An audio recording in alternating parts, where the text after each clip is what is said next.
Estamos en la apóstol San Pedro, concluyendo ya la primera, entramos a la segunda, me toca la segunda, pero me gustaría ver un tema para cerrar con no da tiempo de ver todo, pues, ¿no? Vemos generalmente la introducción general, vemos los puntos, los temas que podríamos tocar, porque aparte de pasar a las corridas por todo el libro, tampoco no es tan. Me interesa que podamos enfatizar algún tema y que pueda marcarnos y que pueda inspirarnos y nos pueda ayudar, así como en el libro de Santiago tocamos algunos temas que me parece necesario de remarcar, golpear, insistir. Lo que vimos con Santiago. Los chicos, por ejemplo, en las tareas estoy viendo que varios han tocado el tema de Juan y sobre el tema del amor, ¿no? El libro de la carta de Juan es lo que más exalta, ¿no? Inclusive se le llama el discípulo del amor, ¿no? El discípulo del amor. Muy interesante. Y varios vemos que es muy enriquecedor, ¿no? Ese tema. Y en las cartas de Pedro también hay temas muy interesantes. Y lo que vamos a ver ahora, tengo un video que me gustaría que lo vean, de un gran expositor. Él también ya partió la presencia del Señor, se llama el pastor Juan Carlos Ortiz. O sea, lo escuché, él es argentino. Eh, Él, antes de partir, estuvo en la iglesia presbiteriana en Estados Unidos, pero por supuesto que no ha sido toda la vida presbiteriano. Y entonces él es muy práctico en la exposición, muy sencillo, muy didáctico, y así también sus libros. Y él se ha hecho muy conocido. Una congregación muy linda, muy grande en Argentina, luego se fue a Estados Unidos, y entró a la iglesia presbiteriana en Estados Unidos. Ahí se siguió capacitando, tuvo su doctorado. Entonces, sobre el tema del sacerdocio universal que toca el apóstol en su primera carta.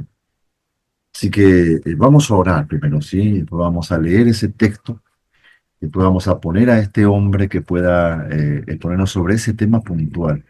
Habla otras cosas, pero en su exposición hay un punto que toca sobre el sacerdocio universal y vamos a ver ese punto importante, muy interesante, muy práctico. Y esto que parece que nosotros lo tenemos muy claro, pero en la práctica no, en la práctica no. Y así que me pareció interesante, ya que estamos en la carta del apóstol San Pedro, y uno de los temas grandes y es muy conocido su carta, justamente por este tema del sacerdocio. ¿Qué es sacerdocio universal? ¿Qué significa que cada creyente es un sacerdote? ¿Es una idea? ¿Es una frase? ¿Cómo funciona eso en la práctica? ¿Cómo debería funcionar? Bien, oramos. Señor, te damos gracias por esta tarde, esta noche, Señor, que nos estamos preparando para dar inicio a nuestra quinta clase de cartas universales y agradecemos, Señor, que hasta aquí hemos podido llegar y estamos avanzando.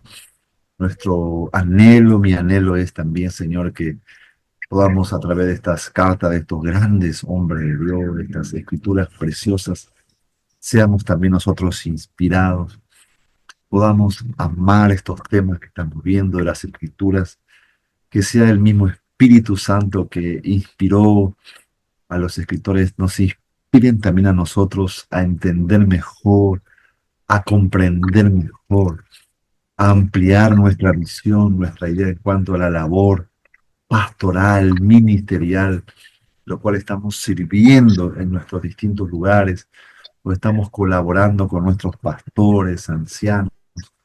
Oramos a ti, Señor, para agradecer por estas clases, por estas materias, agradecer por el seminario, por los directivos, por lo que hacen posible que este seminario siga adelante. Señor, ayuda, prospera, sostén con tu mano fuerte, sostén a cada estudiante, a cada seminarista.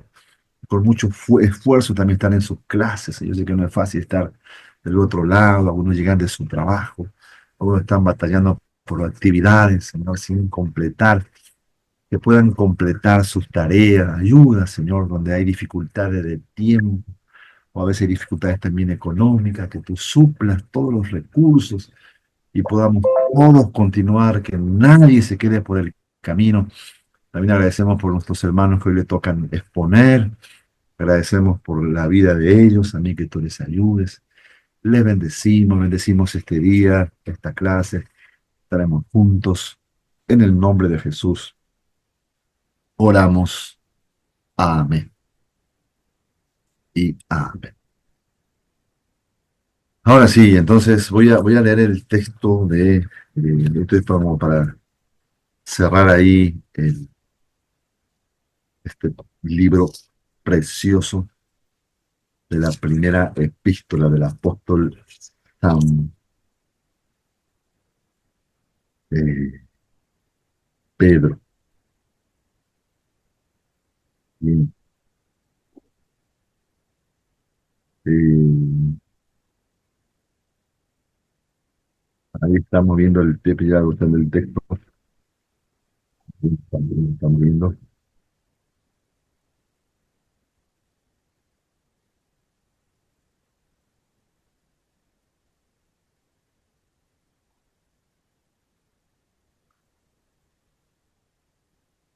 el capítulo 2 de Primera de Pedro,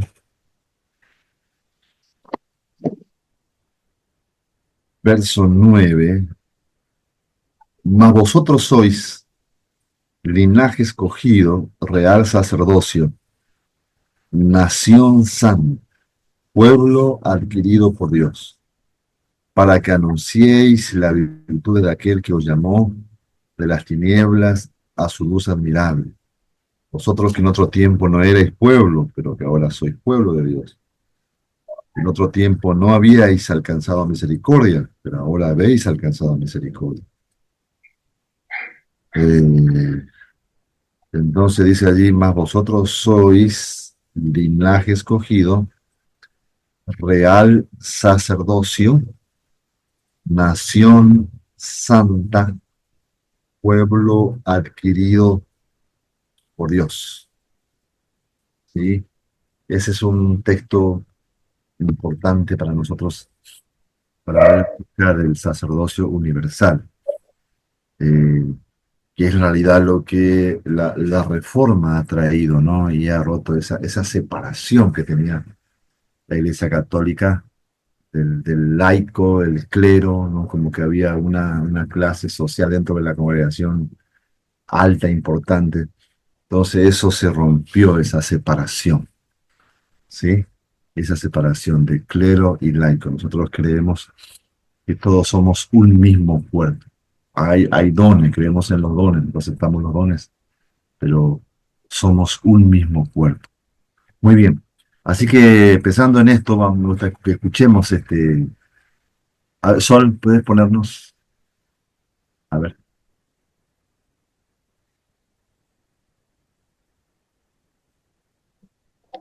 Sol va a exponer. Para poner. No, para poner el.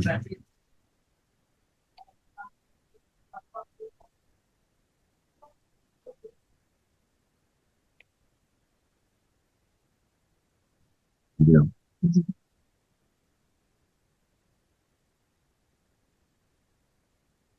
me escuchan, ¿no? Esto lo pongo desde allí para que no se haga muy larga, sería vale la pena escucharlo desde el comienzo. Entonces ahí lo quiere, yo le puedo enviar. Pero lo pongo desde ahí, pues si el punto nos interesa. Está hablando sobre ir y hacer discípulo a todas las naciones. Tema interesantísimo. Doctor Juan Carlos Ortiz.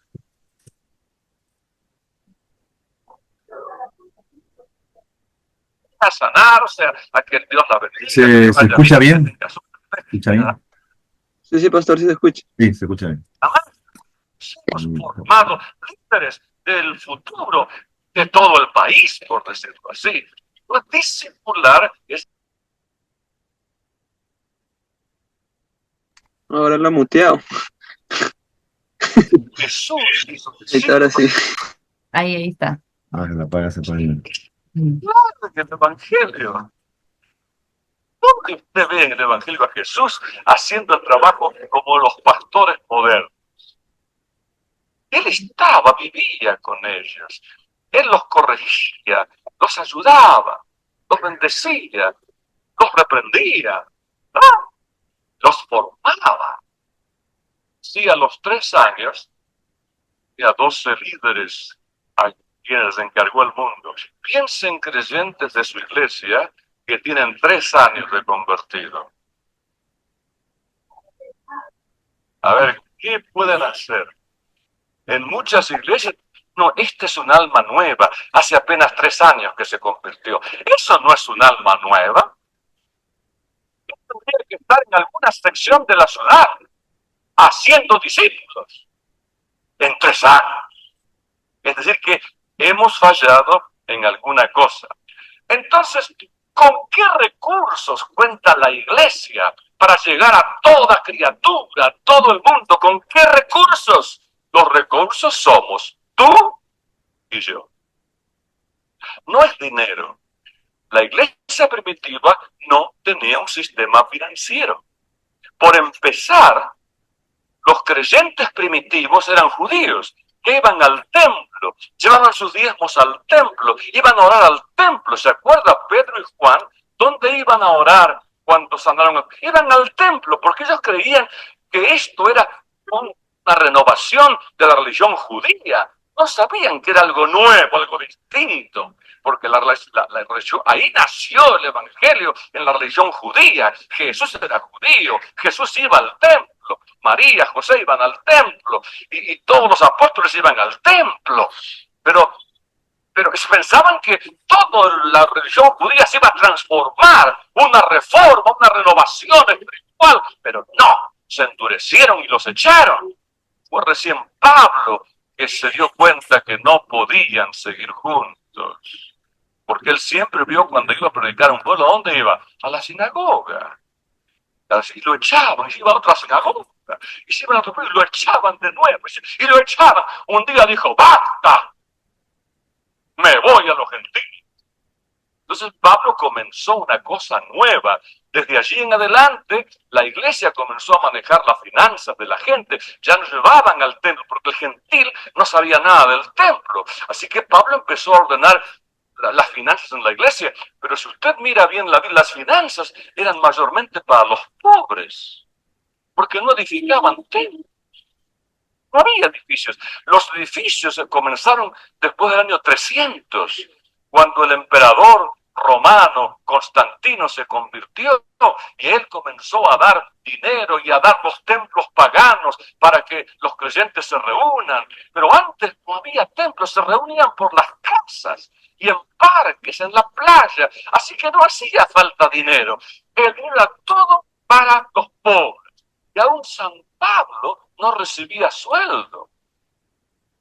Él hacía carpas y él decía, para mis necesidades y las de los que me acompañan, estas manos me han servido. Y no es que él no creía en sueldo, porque él enseña que a los obreros había que mantenerlos.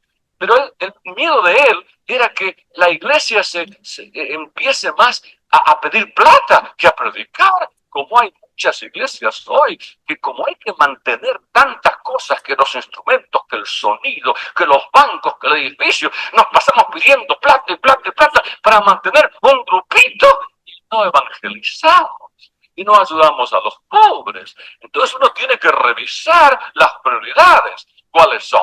Por eso es que ellos ganaban, se multiplicaban, porque la gente veía que ellos se ayudaban unos a otros, que se amaban, que no había necesitados entre ellos. Entonces eso atraía a la gente. El testimonio era una luz del mundo, una sal de la tierra, una cosa diferente, no una religión. Eran un grupo que amaba a Jesús, que vivía como Jesús quería.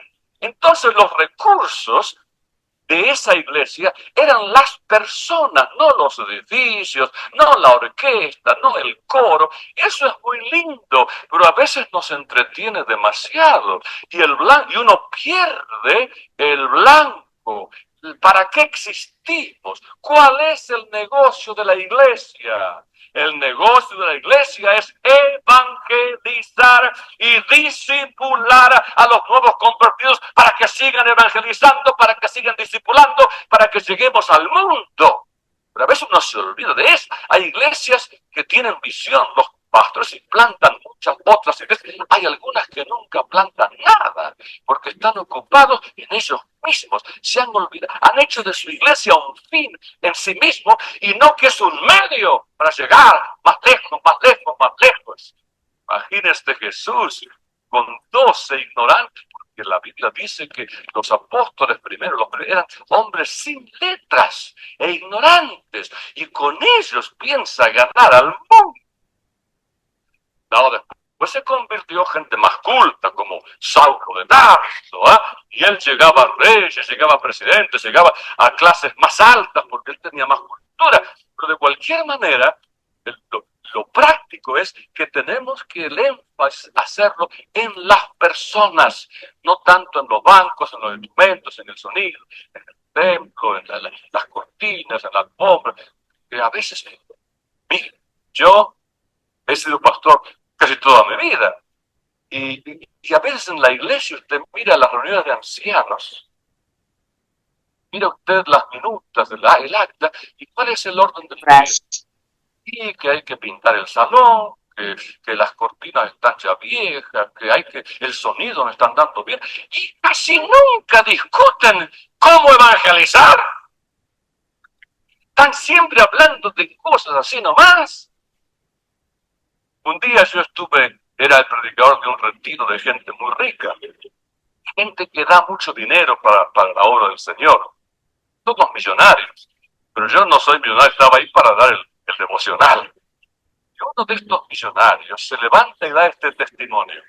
Dice, hermanos, yo tengo 3 empresas internacionales, 3 compañías. Y si tenemos un board, una junta directiva de estas compañías, dice, cuando esta junta nos juntamos, dice, en 10 minutos decidimos invertir $10 millones en este proyecto. En otros 10 minutos decidimos abrir una oficina en Suiza. En otros 10 minutos decidimos cerrar la oficina de Sudáfrica. Dice, en 30 minutos hicimos un montón de negocios. Yo también soy diácono de esta iglesita bautista chiquita. Y cuando reunimos los diáconos a veces para cambiar los azulejos del baño, nos llevó 6 de reuniones y casi dividimos la iglesia.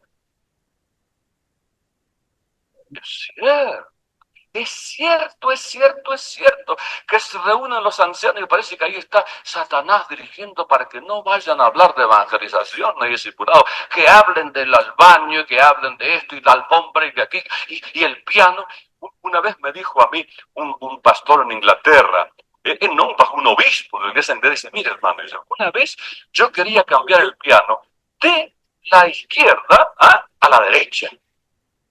Y se reunía el grupo de ancianos y era una de peleas de lucha. Yo dije, bueno, esto no se nada más. Así empecé a mover el piano, dice, 1 pulgada por semana, hasta que estaba del otro lado.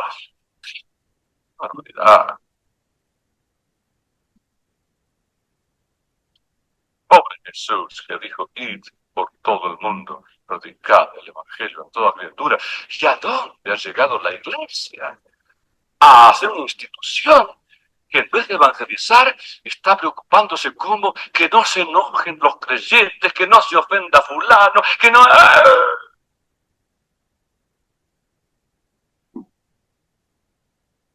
Y hacer discípulos. Así que lo que cuenta el Señor para esa obra son nosotros los pastores y los creyentes, no hay nada más. Entonces yo empiezo diciendo estas 4 cosas, que quiero esto sí que anoten, que tomen nota. Para poder lograr la gran comisión del Señor, tenemos que estar convencidos, primero, convencidos del sacerdocio de todos los creyentes. Yo sé que ustedes creen en eso. Ahí está el tema. Creemos cada creyente sacerdote. Mentiras. ¿Dónde están funcionando esos sacerdotes? Si en la iglesia, ¿sabe de dónde vino esta doctrina bíblica? ¿Dónde se descubrió? Se descubrió en la Reforma. Lutero y Calvino descubrieron, pero eso estaba ya en las Escrituras. Eso es lo que Jesús hizo. Hizo discípulos que hacían discípulos que hacían discípulos. Todos eran sacerdotes. Ustedes son un reino de sacerdotes, decía el Señor, cada creyente. Y la Iglesia Católica, en lugar de, digo católica ahora, pero en aquel tiempo era la iglesia única que había. Entonces, la Iglesia hizo del pastor sacerdote. De manera que la pobre gente no podía recibir perdón de pecados si el sacerdote no se los perdonaba. Nadie podía servir la comunión, sino que el sacerdote era el único que podía consagrar el pan y el vino. Era el único que podía bautizar. El sacerdote vino a ser un intermediario entre Dios y la gente, y la pobre gente creyente sin el sacerdote no podía hacer nada. Entonces llega la Reforma. Lutero y Calvino hacen el cambio más dramático de la historia, que cada creyente tiene acceso directo a Dios, que no tiene que pasar por el sacerdote, que cada creyente puede confesar sus pecados a Dios y recibir perdón. Es una revolución, porque eso libera, trae un corte tremendo, libera a la gente para que cada uno también testifique a los demás y los reconcilie con Dios. Y de ahí viene el término, el sacerdocio universal de los creyentes, de la Reforma, que cada creyente. Sin embargo, pasa lo mismo hoy día. No sé, un creyente no puede dar la Santa Cena en su casa. En la iglesia primera dice que partían el pan por las casas. El bautismo, por ejemplo. Pablo llega a Corinto, y predica, y comienza una iglesia. Y después de unos años le escribe una carta, de meses, no sé, digamos un año, dos, y dice: queridos corintios, veo que se han dividido un poco, dicen que yo soy de Pablo, etc. Y yo dice: yo no sé por qué dicen soy de Pablo, porque yo ni siquiera he bautizado a ninguno de ustedes. Sí, a ver, bauticé sí a Cristo, ¿no? El primero que se convirtió debe ser. Después bauticé a Gallo, y a la familia de Estefanas. Después no sé si bauticé a alguien más, porque Dios no me envió a mí a bautizar, sino a predicar. ¿Y quién bautizaba entonces? No había nadie. Se ve que él bautizaba a los primeros y luego ellos bautizaban a los otros.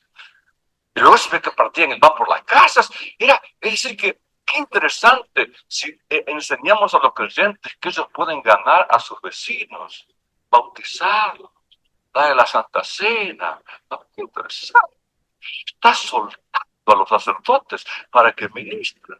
Claro, dice hermano Juan Carlos, esto es una revolución. Y sí, es lo que nos hace falta. Una revolución, porque si no, no vamos nunca a alcanzar a todos. Estamos perdiendo en vez de ganando. En los primeros siglos llegaron a todo el mundo conocido. Hoy día hay muchas partes del mundo que ni saben lo que es el cristianismo. Nos hemos atrasado de allá hasta acá. Y es porque no hemos autorizado, pero no es autorizar, es entrenar primero a los creyentes para que hagan la obra del ministerio. Miren lo que dice Efesios capítulo 4, versículo 11 en adelante, dice que Dios puso en la iglesia apóstoles, profetas, evangelistas, pastores, a fin de entrenar a los santos para la obra del ministerio. Es decir, que los pastores no engendran ovejas, son las ovejas que se engendran entre sí mismas. Sí que son los creyentes que tienen que ganar a otros creyentes y hacerlos creyentes. Y luego ese creyente se transforma en pastorcito de un grupo en su casa, de los vecinos. Y entonces esos vecinos después testifican a sus vecinos y se hacen pastorcitos. Y en todas las casas dice que todos los días, en un lugar público, que en ese tiempo era la puerta del templo judío, que después lo echaban de ahí, y por las casas no cesaban de enseñar y predicar a Jesucristo. Hechos 5:42. Dice, todos los días en el templo, pero no era el templo de ellos, era el judío. Como digo, después lo era una puerta del templo, en un lugar público. Todos los días en el templo y por las casas no cesaban. No dice que iban a empezar. Dice que no cesaban. Es decir, que la evangelización no cesaban de enseñar y predicar a Jesucristo. Quiere decir, no cesaban. Es como la respiración. Usted no dice, voy a respirar los domingos de 10 a 12. No. Usted no dice, voy a respirar lunes, miércoles y viernes. No. Usted, si cesa de predicar, se muere. Si usted cesa de respirar, se muere. Y Pablo dice, ¡ay de mí! Si no predico el evangelio, porque me es impuesta necesidad. Es algo que tiene que ser como la vida diaria. No hay dos vidas. La vida espiritual, la iglesia, los domingos, y después la vida secular, cuando estoy en mi casa, cuando voy al trabajo. No, no, no. Usted es un ministro en su trabajo. Si usted trabaja en esta sección, cada creyente es un pastor de esa sección. El que vive allí en esa cuadra, él es el pastor de esa cuadra. ¿Eh? Sí, señor. Usted es responsable de evangelizar a esa manzana, a esos que están al lado suyo. Así era la iglesia primitiva. Así es como crecía el evangelio de casa en casa. Eso es discipular. Cada creyente tiene que ir y hacer discípulos, que hagan discípulos, que hagan discípulos. Entonces, el punto primero que les quiero enseñar es estar convencidos. Yo sé que ustedes creen que cada creyente es un sacerdote, pero ¿dónde funciona? El asunto es que funciona. Es como Padre Inocencio. El Padre Inocencio es un sacerdote muy, un predicador católico muy famoso.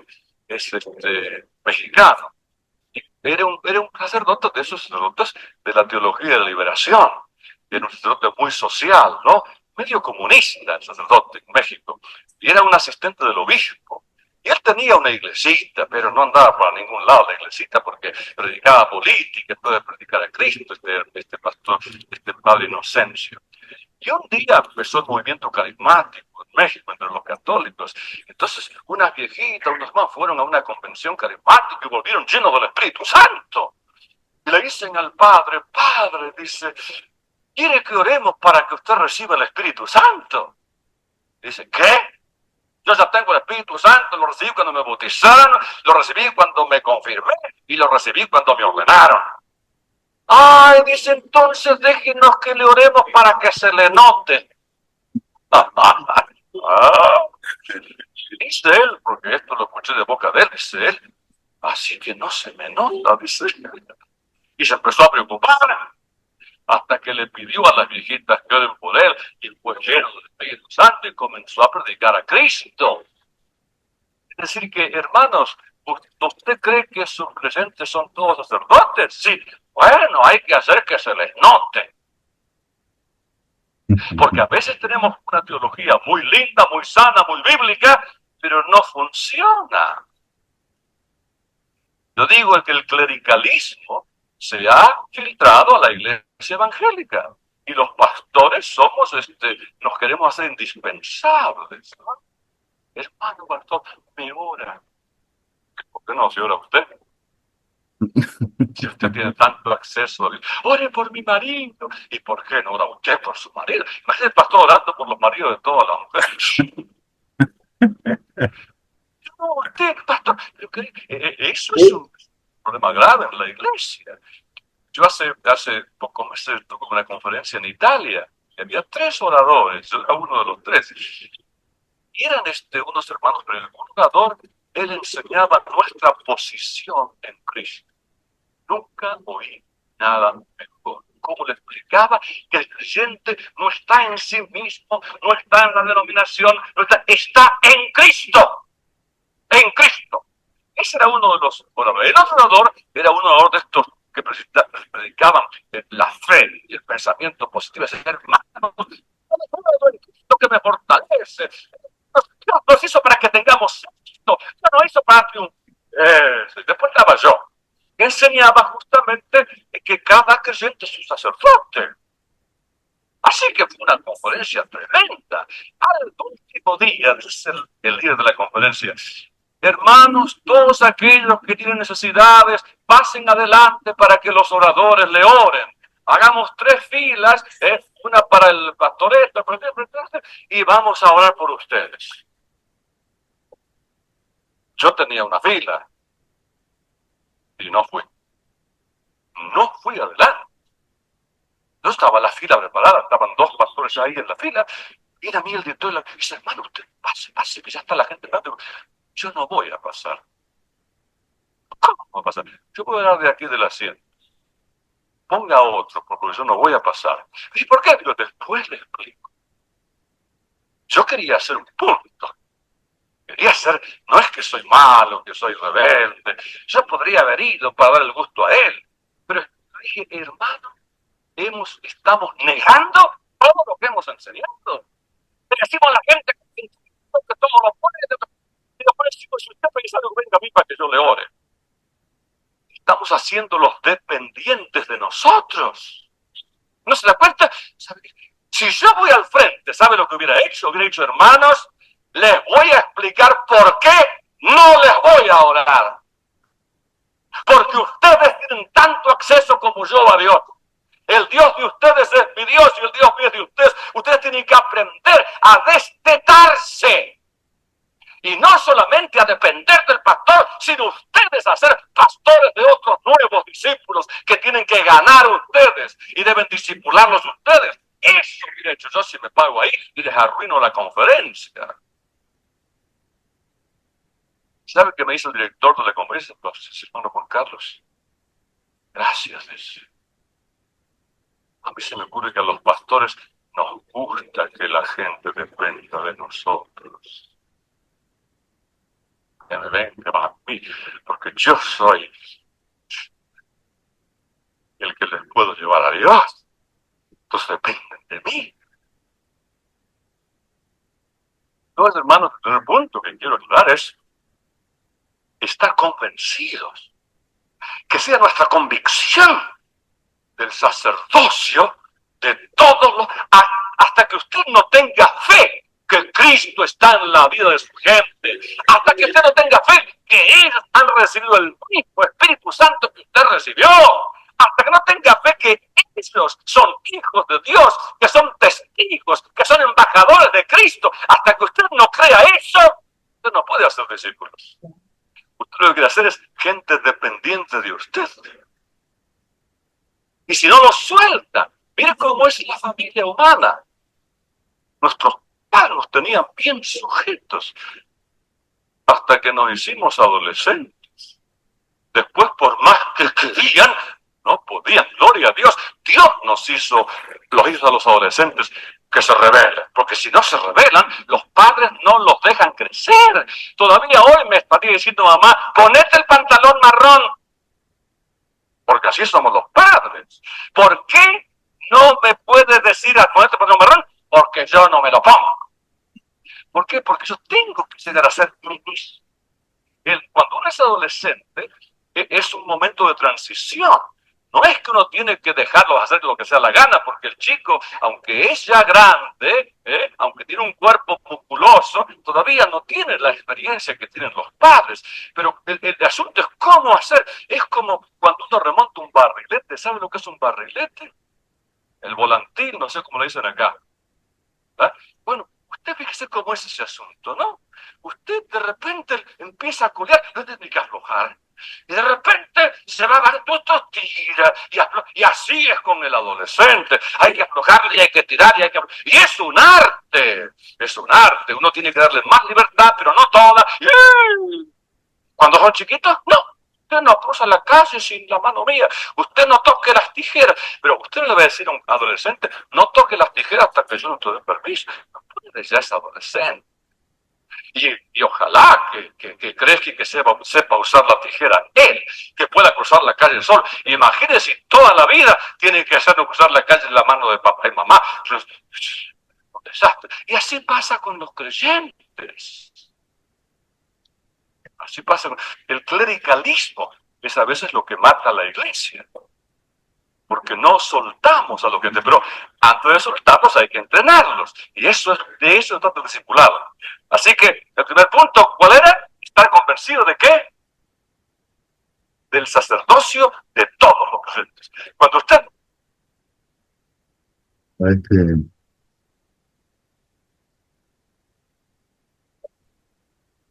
ah, Qué interesante, ¿no? Comentarios, muchos comentarios. ¿Alguien conoció a este pastor? Ha sido un pastor conocido aún dentro de las iglesias, pastores presbiterianos. Como le decía, él, en la iglesia donde yo conocí al Señor, eh, él justo ya no estaba. No sé si se había jubilado, pero fue uno de los fundadores, ¿no? Una iglesia con una visión tremenda en cuanto al discipulado, el trabajo por las casas. Se hace en aquella época no se trabajaba mucho así, pero sin embargo ellos, como una revolución ahí en Argentina, era un hermoso trabajo en las casas acerca del discipulado. Tenían esto que habla él, ellos lo vivían, es algo muy claro para ellos, ¿no? Que cada creyente es un sacerdote. Y lo aplicaban, lo vivían, ¿sí?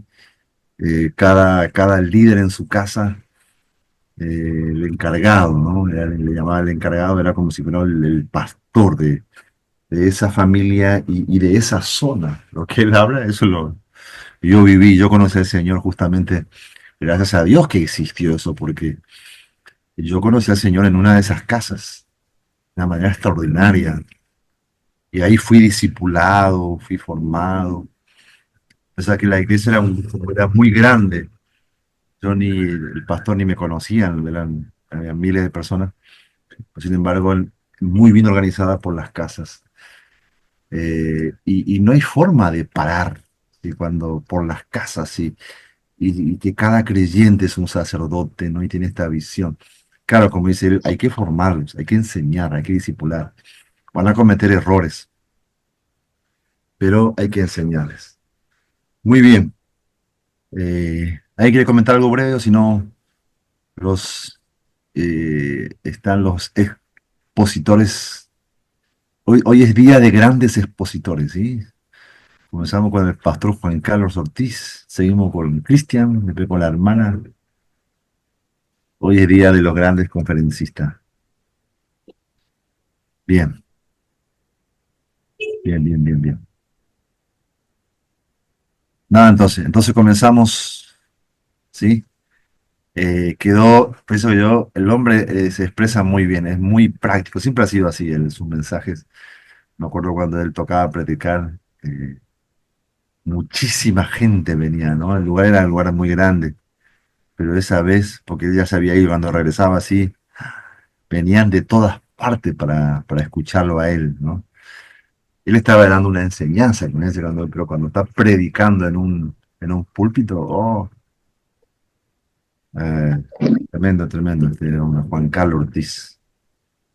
Ya está en la presencia del Señor. El año pasado creo que partió con el Señor. Muy bien. En YouTube hay enseñanzas. Esta serie, esa es la número 1. Hay como 12 o 14 temas, ¿sí? Sobre esta serie de discipulado, ese discípulo, que lo pueden encontrar en YouTube si alguien tiene interés. Vale la pena escuchar. Es muy enriquecedor. Tiene un libro que él escribió que se llama El Discípulo. Nadie escribió algo así realmente. Millones se ha vendido. Ha sido conocido, leído, estudiado y traducido a muchísimos idiomas. Un libro de él muy conocido se llama El Discípulo. Es impresionante el libro ese. Yo lo tuve, lo leí. Alguien creo que me lo extravió. Bien, entonces damos espacio a Cristian BC. Ya, Somos pastor, todo oídos. gracias. Y bueno, creo que mi compañera no está presente, lo tendré que exponer yo primero. Bien, Bien, ella llegará. sí. Bien, confírame por favor si logran ver mi pantalla para poder. Sí, ¿no?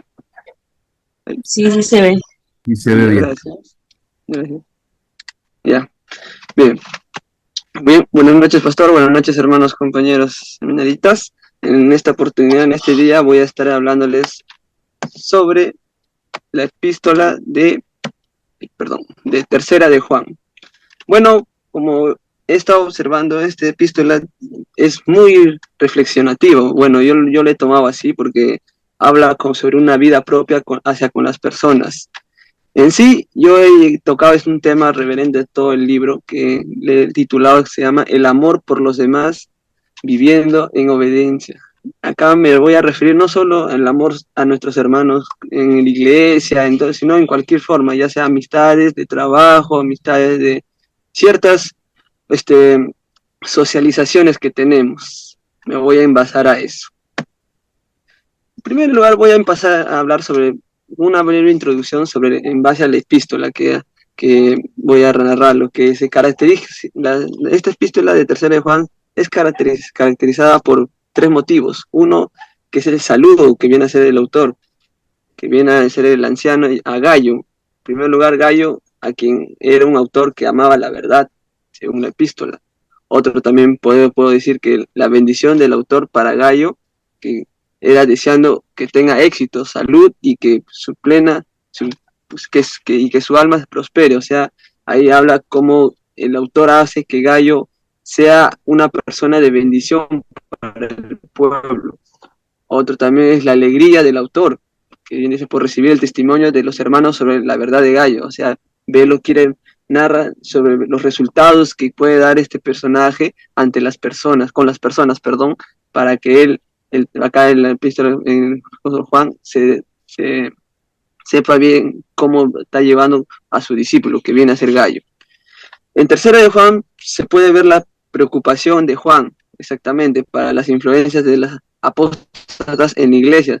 Bueno, ahí lo hace referencia a cómo por su amor a los demás, el gozo, todo lo que sentía en reverencia a la obediencia. Todo podemos, como nosotros en nuestras denominaciones, nosotros amamos a nuestros hermanos, queremos o nos regocijamos con los hermanos. ¿Por qué? ¿Por amor así nomás o por obediencia del Señor? Esa es una reflexión que nos podemos tomar en cuenta nosotros mismos como cristianos y más, si estamos llevando una vida ya ordenada que viene a ser un estudio bíblico. Y voy a pasar ahora con el autor que es traducido en este libro, que viene a ser el autor mismo, que es Juan, que en este texto lo pueden identificar como anciano, es según el versículo, capítulo 1 y en el versículo 1, que esta epístola posee un único capítulo, como bien ya lo sabrán, con 15 versículos, que desarrolla un asunto de 12 a 15, de que los tres últimos versículos son salutaciones finales, que vienen a ser las partes finales de la carta. Y su propósito de esta epístola es de que parece recomendar a algunos hermanos de advertir de otros. O sea, quieren ver a otros hermanos que sigan ese mismo procedimiento de poder amar a los semejantes y poder tener una buena comunión. En este caso, mencionándolos a los hermanos que eran Gayo, Diótrefes y Demetrio, que eran uno de los hermanos más servidores de la obra del Señor en la misión. Características de la epístola. Esta epístola tiene varias características. Bueno, yo he resaltado unas cuantas que he pensado que sí son las indicativas, que una era una carta general que también llamada epístola católica, como bien lo mencionamos anteriormente. También es que era la última de las tres cartas de Juan, bien ya lo sabemos que tiene sus tres, la carta de Juan está dividida en tres, también su lenguaje es similar, que también en el segundo de Juan lo interpreta lo mismo sobre el tema del amor, el tema del carácter, de todo eso para poder llegar a una forma escrita a las personas. También habla de una carta breve, con un solo capítulo, como ya mencioné, tiene 15 versículos, pero son muy identificantes que nos pueden hacer reflexionar y actuar muy bien como persona. Y al no tener una doctrina establecida, pero sí tiene su tema principal es la hospitalidad. Ese es un tema que más adelante les voy a explicar con detalle. Habla también de que muestra la preocupación de Juan por las influencias apóstolas en la iglesia, que quería ver que la iglesia sea más ordenada, quería ver que en la iglesia misma ve amor por intermedio de Juan. También, como bien lo menciono, ahí Juan muestra su amor por los demás con gozo y por aquellos que lo viven en obediencia. O sea, uno ama, un ejemplo podemos tomarnos nosotros. Nosotros amamos a nuestros semejantes, como dije anteriormente, como obediencia o porque, hablándolo así, nos sentimos obligados o presionados para querer a nuestro hermano. Los versículos más resaltantes que se podría dar y he rescatado yo están en el versículo 1 de este libro, que nos manda a amar en verdad, y también ver la prosperidad, la salud que el mismo personaje del anciano Gallo prospera, que quiere, como un creyente, un líder o un pastor puede tener esas ganas de poder amar a las personas o semejantes, más a la iglesia en sí. Eso lo relaciona en el versículo 1. También, ahora en el versículo 2 habla de que Dios pide que Gallo prospere espiritualmente. ¿Cómo quieres? ¿A qué se refiere? No solo en salud, sino también en todo en sí. Salud, ¿cómo le explico? Economía, todo lo que tiene como un cristiano llevar dentro de la iglesia. Ahora en el versículo 12 también enseña que los cristianos deben apoyarse entre sí. Ahí ya es parte ya en sí de amor al prójimo, ¿no? Que como misioneros, evangelistas, que no dependan solamente de unos creyentes, sino como autoridades, se podría decir, de la iglesia, también entre ellos mismos ayudarse, no depender que la iglesia, en este caso, apoye o aporte con varias cosas, ya no solamente físicas, sino económicas, pero sino también físicas, dando ánimo a los hermanos, etcétera, etcétera. Bueno, ahora voy a pasar con el tema que yo he estado mencionado, y un contexto breve le he puesto así, que es: el amor a los demás o al prójimo es un concepto que se refiere a la empatía por los demás sin importar su condición. O sea, como cristianos, ¿cómo nosotros podemos amar a nuestros hermanos, no? Lo amamos como bien dije anteriormente, con una amistad bien fraterna, una amistad de consideración, con compasión, con la administración de querer adorar al Señor por parte del amor al prójimo, todo eso. Y entre medio de eso he rescatado dos reflexiones, estas dos preguntas. ¿Qué es el amor por los demás? Preguntémonos nosotros, hermanos, ¿qué es el amor por los demás? No es, digamos, amar así, te ayuda en algo físicamente, te digo, no, también, sino acá, como él me he descrito un concepto, es el amor al prójimo se engloba a la empatía por otro ser humano, no solamente de la iglesia, sino también fuera de la iglesia, sin importar su consideración, con compasión, es así, compasión, lástima, y hay una tremenda amistad fraternal al prójimo. Ahí bien lo menciona, el amor al prójimo. Ahora, ¿cómo podemos mostrar ese amor por los demás? Nos preguntaríamos, ¿no? Eso es bien sencillo. Podemos ayudar o respetar sus diferencias sin juzgarlos, o sea, a aceptarlo tal cual como es nuestro hermano o X persona, con una generosidad muy buena, brindando nuestro tiempo hacia ellos, brindando nuestro apoyo, brindando nuestros bienes que algunos quizás no tengan, apoyarlos. También debemos animarlos a que puedan, en este caso, si no es creyente, a que se sea partícipe de la iglesia, hablándoles bien con la palabra, todo eso, y así poder ganar, como se dice, un alma más para el Señor. Otros temas ya que he podido conseguir, pero son breves nomás, porque sí tiene muchas relaciones, que son la importancia de la hospitalidad, que menciona todo lo que es los hombres deben ser disfrutados por el Evangelio. Otro tema también es las influencias apóstatas en iglesias, como bien lo mencioné. Habla sobre, precisamente en la carta, cómo anima a la congregación a poder no tener así nomás falsos maestros, sino conseguir más maestros que sean rectos para la evangelización y que prediquen el mensaje bien claro del evangelio. Otro, como bien ya, este es el tema más principal en base a esta carta, que es el amor por los demás, que expresa gozo, escogen cómo vivir en obediencia por medio del Señor hacia su hermano o hermana. Bueno, ahora voy a pasar a hablar a esta epístola tiene 10 motivos de oración. Y bien claro dice acá, justo acá tengo también una descripción. Dice: petición por una iglesia próspera, y saludable, según tercera de Juan 1:2. Acá nos manda, hermanos, que oremos por la prosperidad y salud espiritual de nuestra iglesia local, tomando tomando una buena comunión entre hermanos. Eso es muy importante. Debemos estar en comunión entre hermanos mutuamente para así crecer la iglesia como cristianos. Otro también es confesión de cualquier forma de envidia y búsqueda de alegrarnos por los éxitos de otros, según tercera de Juan 1:9. Ahí habla de buscar que nos alegremos con sinceridad por los éxitos de nuestros hermanos, bendiciéndolos y siempre dándoles ánimos para que sigan adelante y motivándoles a que puedan llegar a cumplir lo que se proponen, ¿no? Ya sea en una bendición, en una, ¿cómo les puede decir? En un mensaje, algo llegando a otro hermano. Otra es petición por líderes eclesiásticos sabios y llenos del Espíritu Santo, según el versículo 4. Ahí enfoca más cómo buscan que guíen esos líderes a las personas que se integran nuevos con amor y integridad y que se sientan partícipes en el ministerio, tanto ministerio, no solo ministerio, sino como en la iglesia en sí. Otro también es confesión de cualquier forma de resistencia a la autoridad legítima, según el versículo 9 y 10. Ahí nos menciona de que buscar someternos a esos líderes mismos, o si no, a nuestras autoridades dentro de la iglesia. Ahí nos habla una parte de cómo someternos a ellos y obedecerlos claramente. Otra es también petición por la prevención y apoyo de los obreros de verdad. Ahí sí ya redondea cómo nosotros como cristianos creyentes oremos por ellos, oremos porque aquellos que trabajan, dan su tiempo, no solo por la mano de obra, sino por la predicación.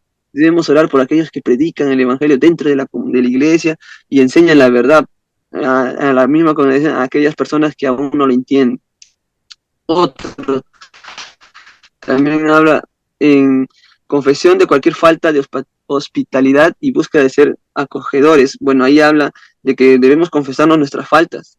Como creyentes tenemos faltas y no queremos que esas faltas sean digamos, un motivo para que los nuevos creyentes nos vean y sigan nuestros pasos, ¿no? Y eso vemos que hay una generosidad por cada persona que los puede rodear y pueden buscar esa, ¿cómo le explico? Esa falta que sea negativa para que los nuevos clientes no se admiren, ¿no? No se admiren, no tengan esa mala imagen de la iglesia en sí. Otra es petición por el crecimiento espiritual y la fidelidad de los miembros de la iglesia. Ese es otro caso muy importante. Nos manda a hablar por el crecimiento de cada miembro, o sea, ya sea de cualquier ministerio, de todo, cada miembro en sí, ya sea líder, hermano, etcétera, en todos los hermanos que son congregantes dentro de ella.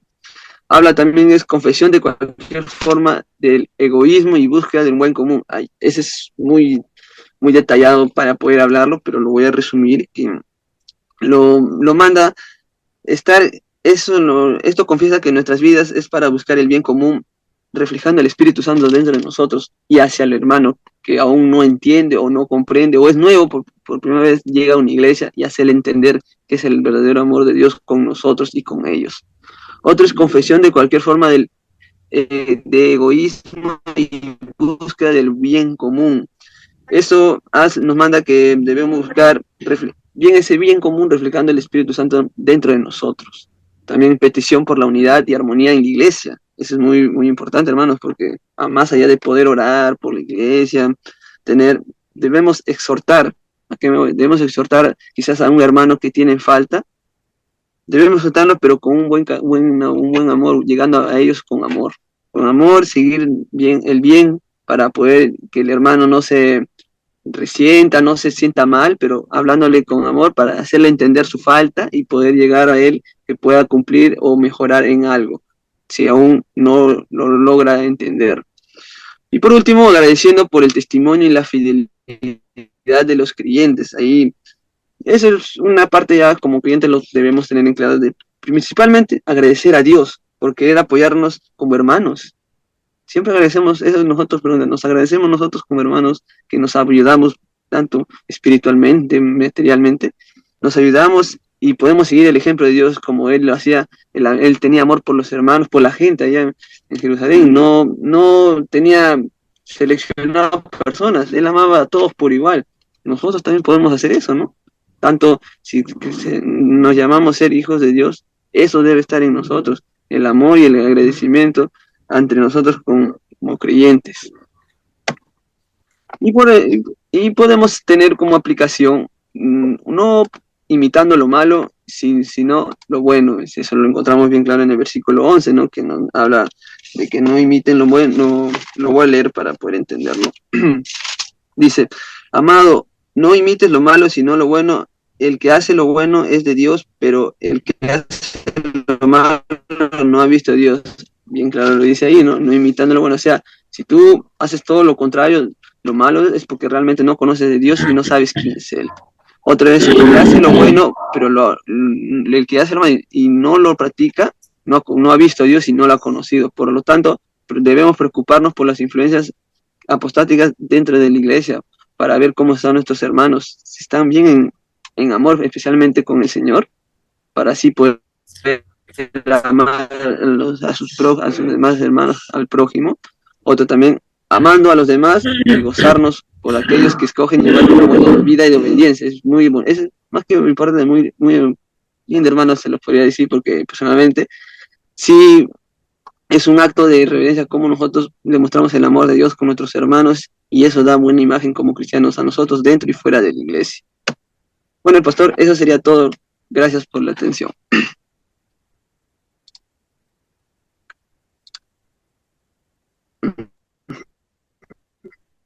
Muy bien, bien. Cristian, muy bien, muy bien. ¿Hay alguna pregunta que quieran hacerle a Cristian? Eh, Cristian está listo. Esta carta breve, pero muy profunda, ¿sí? Mucha inspiración. Y se resalta, entre otras cosas, como ya mencionaba nuestro hermano, la importancia de la hospitalidad, ¿sí? En las escrituras es muy importante la hospitalidad. Hoy, por muchas cuestiones, no se practica ya. eh, Hoy no hay, como que se ha dejado en desuso eso de ser hospitalario por tantas malas experiencias quizás que hemos tenido. Pero la palabra siempre exhorta en cuanto a esto, ¿sí? Por supuesto, tenemos que tener cuidado cómo lo hacemos, con quiénes lo hacemos, cómo lo hacemos, pero no deberíamos dejar de practicar, ¿sí? La hospitalidad. Dice, algunos sin saber hospedaron ángeles, ¿sí? Disponer nuestras casas, lugares que nos ha dado para eh, dar hospedaje a recibir a nuestros hermanos, tener reuniones, ¿por qué no? Reuniones de oración, células. No es no pensamos que la casa solamente es para que nosotros descansemos, nuestra familia, también es un lugar para extender el reino de Dios, ¿sí? Para que con toda nuestra familia podamos dar testimonio desde nuestras casas, ¿sí? Es muy interesante. Esto se utiliza muchísimo en la iglesia primitiva, se usó mucho.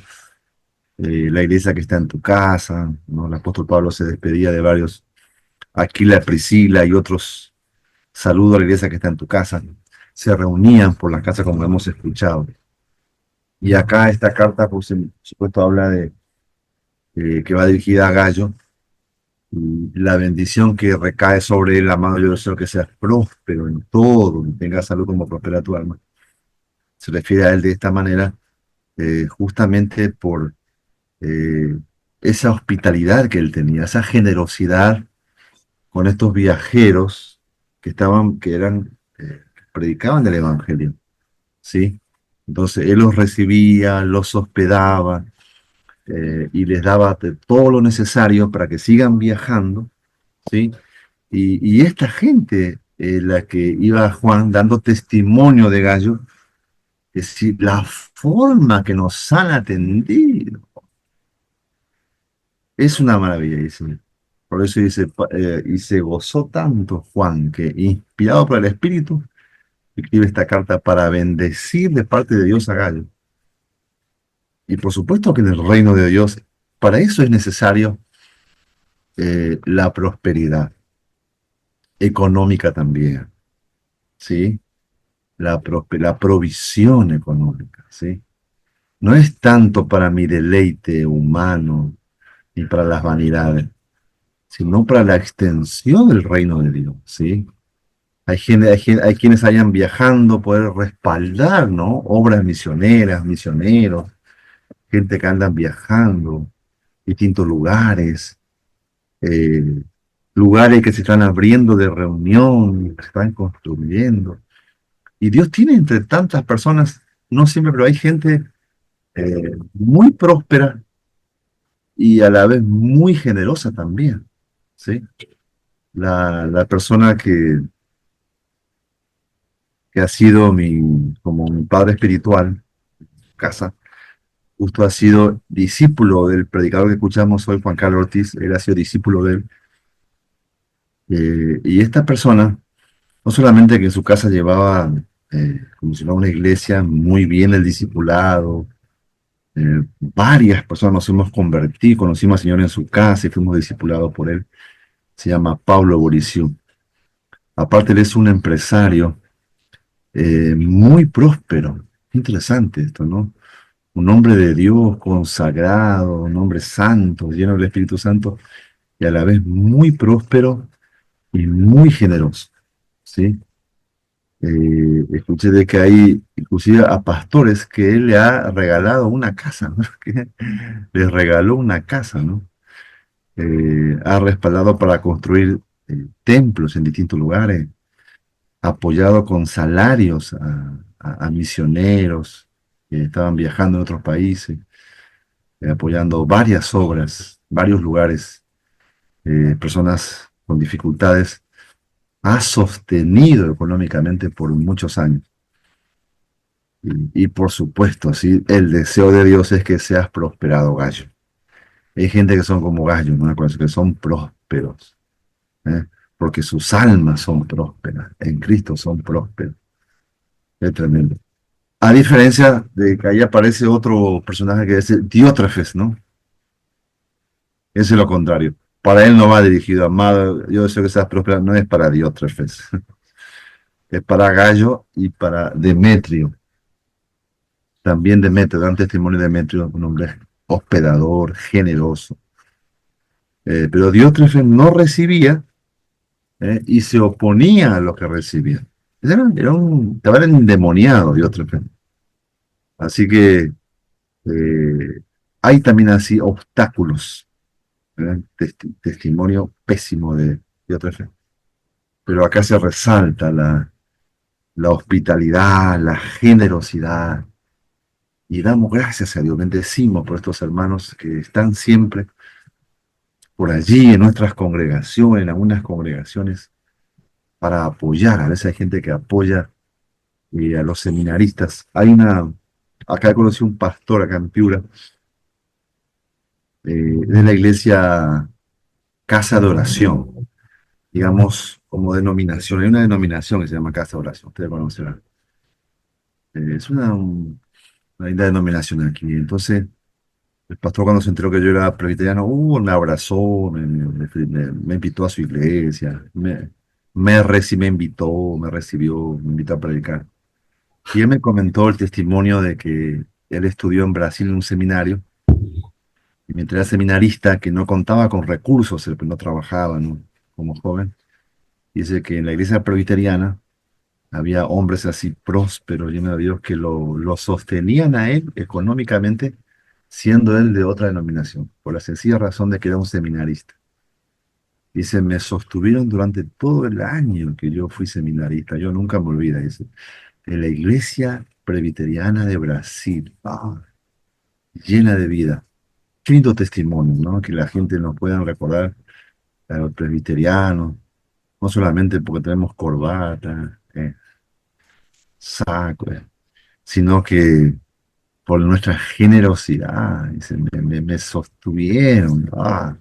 Y es un pastor, él muy usado por Dios, este hombre, ¿no? Un hombre tremendo. Eh, y así, sí, hay testimonio entre nosotros de gente que Dios los tiene ahí como gallo, gallo. Muy bien. ¿Alguna cosa más quieran comentar sobre el tema acá del...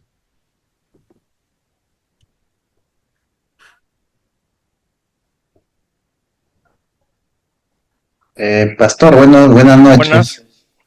Buenas Ok, noches. Habla Cristóbal Corona, Cristóbal Carabajal. amén. Gracias, gracias, pastor.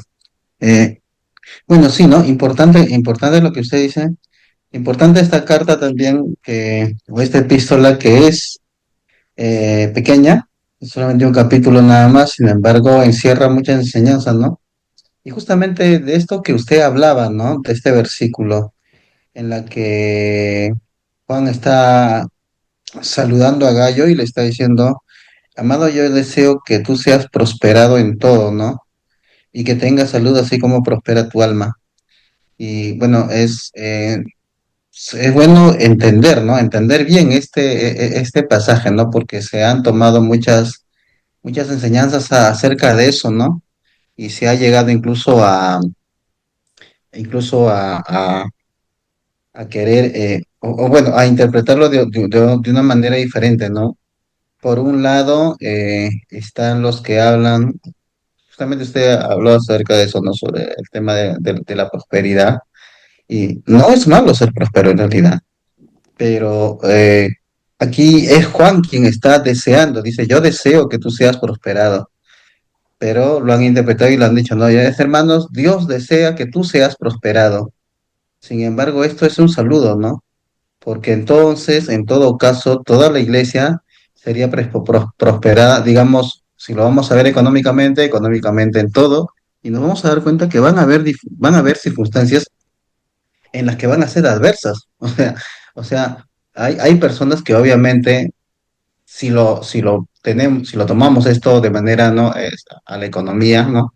Porque hay diferentes maneras de prosperar, pero si lo llevamos a la economía, no todas las personas tienen digamos, un nivel social económico bueno, ¿no? Hay lugares en los que no va a suceder eso. Y en la iglesia misma se va a pasar por diferentes circunstancias.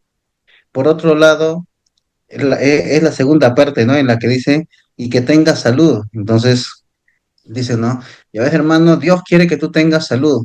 Estuve escuchando justamente un mensaje hace unas horas.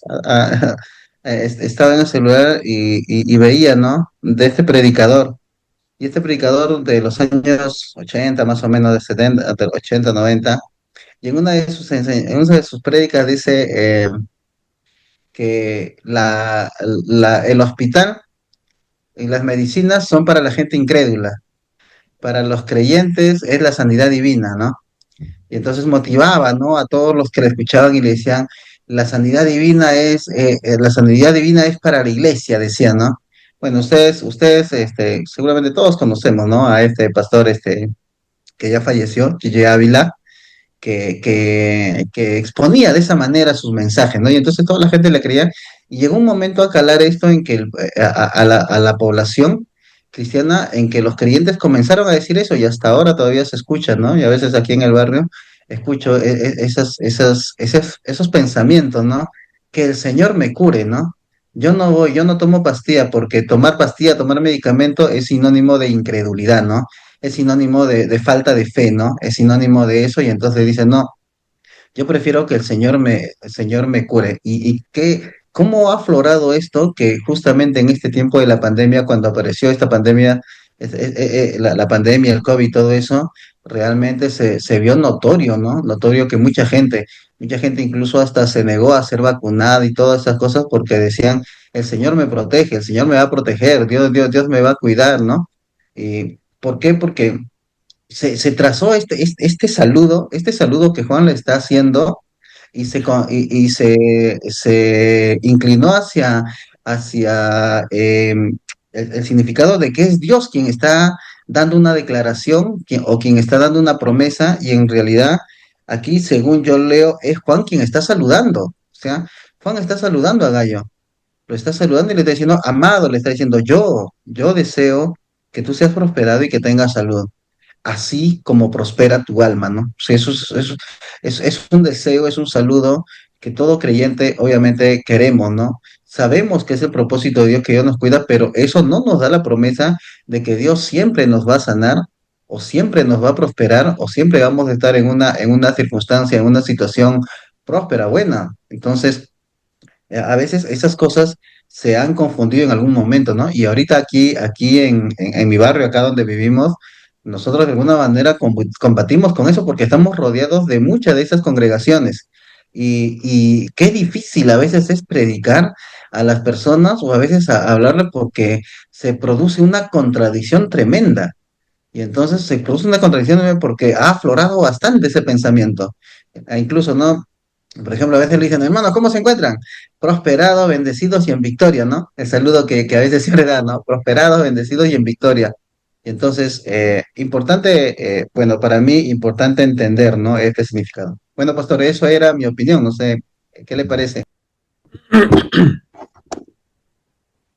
Bien, pero ¿tú crees que Dios sana a uno o ya no crees? Tú- Definitivamente, no, Cualquiera definitivamente que yo te creo, escucha piensa que tú ya no crees en que Dios puede no, prosperar no, o puede sanar. ¿Tú definitivamente sí yo crees? creo que Dios es un Aclarando Dios, eso primero, tu comentario, bueno, está bien, pero claro, si no, creo has en dejado un de Dios. creer en eso, bueno, ya está complicado. Definitivamente, eso lo dice la escritura y eso yo lo tengo por fe. Yo creo en un Dios que prospera también, sí, Ah, qué bien, pero qué bien. cuando se toma este texto, este texto no es una, o sea, no es una declaración de Dios, es un saludo que Juan le está haciendo a Gallo y es un deseo que él está poniendo. Bueno, Pero eso es lo hermano, no está mal. Ese saludo aún, dice, toda la escritura es inspirada por Dios. Aún ese saludo que lo hace Juan, eh, eh, Hola, eh, hola, hola. no digo yo que se tome ese texto para ir al extremo. Los extremos están mal, pero no está mal tomar este texto como un deseo de Dios, porque en toda la escritura vemos que sí, que en realidad no es una herejía ni no es tal erróneo. ¿Sí? Aún el saludo de cuando se, Juan es inspirado por el Espíritu Santo, no podemos decir que no, es decir, es discutible eso, hermano. Pero bueno, y, y cuando se está, rechaza esa lo forma, que está mal es cuando uno exagera de que todo debe venir, y si uno está enfermo porque está maldecido, o si está mal económicamente está porque está maldecido, no, son extremos. Pero yo pienso que hay iglesias que dan un énfasis desmedido, pero sin llegar a criticar, porque no somos dueños de la verdad, hermano. Es decir, y tampoco no entramos a un seminario para nosotros entender mejor que todos y criticamos a todo el mundo, tomando lo bueno, porque está el extremo de lo que todo es prosperidad, todo ese, pero está el otro extremo de que nada es sanidad, como que si el Señor ya no sana, Él no provee, como que la voluntad de Dios es vivir totalmente en la miseria y soportar. Y Dios, hay gente muchísima gente, el testimonio que a través de un milagro ha conocido al Señor. Pues no es que vivió de milagro en milagro, pero ese milagro le ayudó a creer. Hay muchísimos testimonios así de gente así que eso no podemos negar también. Entonces, yo de las iglesias que por ahí tomo lo bueno, desecho lo malo, ¿sí? De cuando hablan así en cuanto a la sanidad de Dios, como un elemento evangelístico, ¿por qué no? Si la forma de evangelizar, el Señor sanaba a los enfermos, no escuchamos que a ninguno lo haya enfermado, ¿sí? Los evangelios están llenos de milagros de sanidad. Toda la vida del misterio de Jesús era eso, tenía que ver. Deberíamos más bien preguntarnos si en nuestros ministerios, iglesias, no hay milagros. ¿Qué es lo que puede estar pasando, sí? Yo más bien por ese lado veo también. Yo anhelaría que hubiera más bien más milagros. ¿Por qué no hay entonces, milagros también de sanidad? Aparte de la sana doctrina y todo. Sí. bueno, solamente dos personajes nada más en todo caso, pastor, ¿qué sucedió? Pablo le pidió a Dios 3 veces que lo librara de eso y Dios le dijo, bástate mi gracia. Pablo Sí. mismo recomienda a Timoteo y le dice, hazte de un poco de vino por causa de tu estómago. ¿Qué sucedió en todo caso, no? En ese Pero es un caso especial, no podemos basarnos en ese texto para argumentar de la no sanidad, de la no provisión de Dios, no podemos.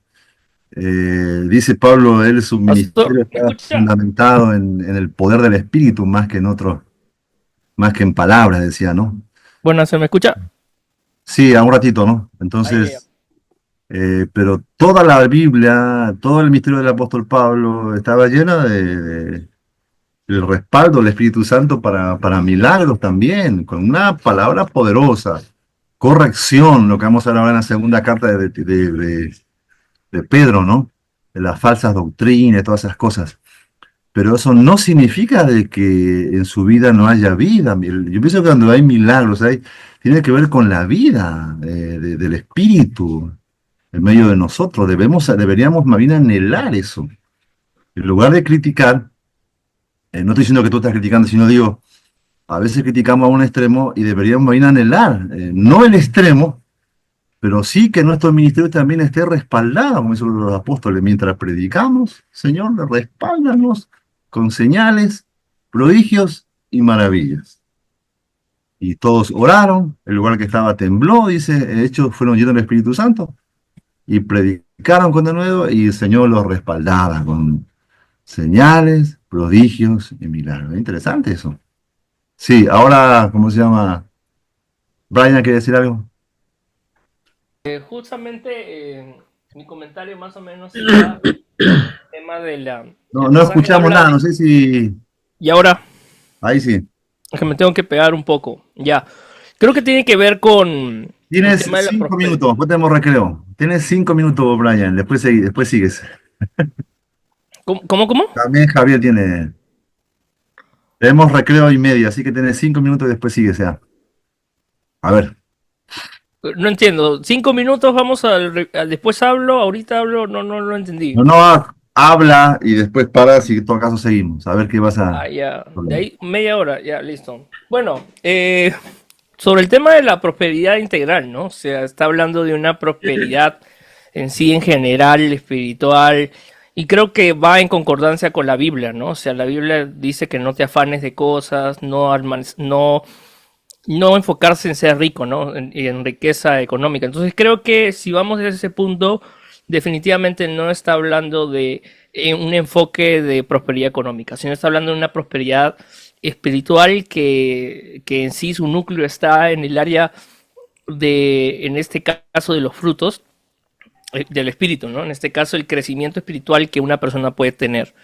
Entonces, yo estoy de acuerdo con mi hermano que menciona que hay muchas iglesias así que predican más que todo porque no tienen los recursos o de repente se han cerrado en interpretar el pasaje de una forma fuera de contexto, ¿no? Y sí, ¿no?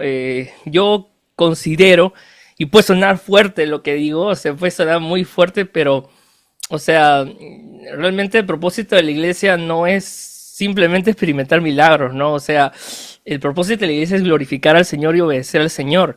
Nosotros no merecemos nada, definitivamente hemos recibido una gracia del Señor que es su salvación y con eso me basta, ¿no? Recibir un milagro en mi vida lo creo, o sea, por fe, pero no puedo reclamarlo ni merecerlo, porque el Señor en sí es misericordioso y Él lo hace por su gracia, ¿no? Entonces, enseñarle eso a la iglesia, ¿no? Porque yo he visto muchas personas que dicen, no, que decláralo, o que yo, por ser hijo de Dios, merezco, y yo he sido, o sea, es como que si tuvieran esa autoridad, ¿no? Entonces, en los tiempos de Pablo hubieron apóstoles que ellos tenían la autoridad para poder sanar de esa forma, porque les había dado la autoridad como apóstoles, ¿no? En la actualidad nosotros dependemos del Señor, y el Señor es el que sana. El Señor sana cuando quiere, como quiere, lo hace, pero depende de Él, no depende de qué tan duradera o potente sea tu oración o cuántos días ayunes, sino depende del Señor. Entonces, la oración, el ayuno es una forma de acercarnos al Señor, de poder entender su voluntad, de poder tener una mejor relación con Él, pero no es para alcanzar cosas. Yo he visto iglesias que incluso dicen, vamos a ayunar para comprar algo o para llegar a una meta.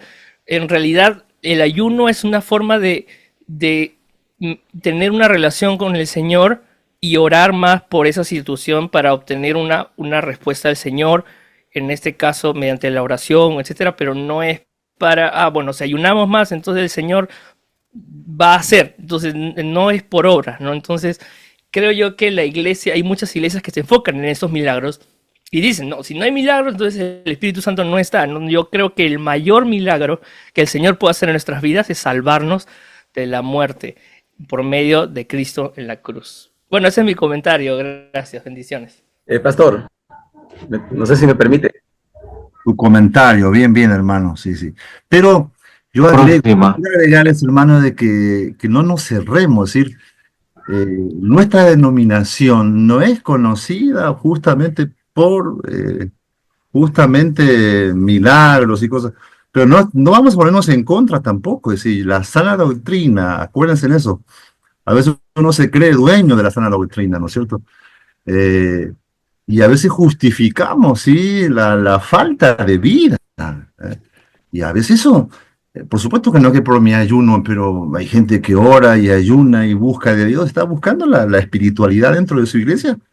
Pensemos que las iglesias presbiterianas coreanas, el pastor Timoteo cuando vino a hablar de la historia, esa diferencia de otra línea presbiteriana, se han surgido de un avivamiento, ¿no? De las iglesias, ellos creen en el poder de la oración a la madrugada, ayunos largos que hacían, ayunos, donde había milagros, donde se han mandado misioneros por todo el mundo. Entonces una iglesia muy, muy viva, muy despierta en el espíritu. Eso no significa de que uno no se capacite tampoco, no estoy diciendo que uno por eso uno se va a capacitar, no va a estar preparado. Pero lo que voy yo es que no justificamos la falta a veces de milagros. Ah, yo tengo la sana doctrina, ¿no? Y solamente criticamos a otros.